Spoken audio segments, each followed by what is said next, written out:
Dia mau masuk WC. Oh, dia mau masuk WC. Oh, dia lihat WC. Mana? Oh, ini siksanya. Beredar sebuah video rekaman seekor ular piton besar perlahan masuk ke dalam sebuah lubang toilet. Hal ini diketahui dalam unggahan Instagram @underly_48 pada Rabu 20 Juli 2022. Dalam keterangan unggahan, ular piton berukuran besar ini masuk ke dalam lubang toilet di SMP Negeri 5 Tarakan, Kalimantan Timur. Pada awal video memperlihatkan seseorang secara perlahan membuka pintu toilet jongkok.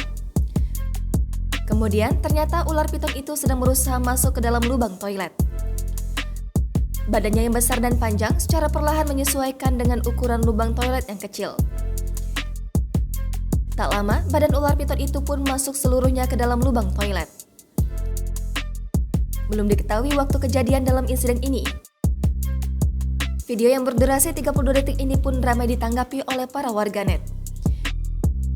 Banyak yang memberi tanggapan untuk selalu waspada saat akan buang air kecil dan besar mulai sekarang.